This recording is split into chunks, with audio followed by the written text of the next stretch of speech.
Hi, this is Drew from ShowMeCables, and today I'm going to show you how to terminate a male BNC crimp connector for LMR-200 cable.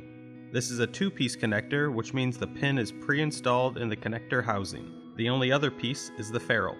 For today's project, we're going to need an LMR-200 cable, a BNC Male Crimp Connector, a coax stripper, and a crimp tool.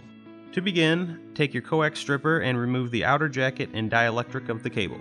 The advantage of using a coax stripping tool is that it cuts both the outer jacket and dielectric at the same time. Rotate the tool a few times around the outside of the cable and peel the jacket off. Using your hands, fold back the braided shield on top of the jacket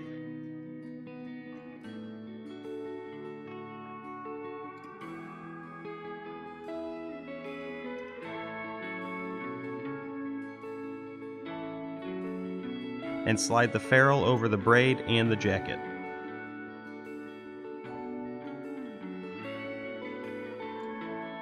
Next, take the BNC male connector housing and slide it all the way down until it's against the jacket.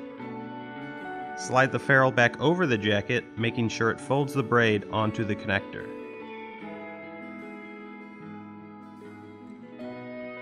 Take your crimp tool and crimp the ferrule onto the jacket. This will create a secure connection.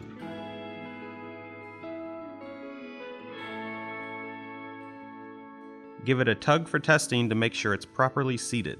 Now you've successfully terminated a BNC male two-piece connector.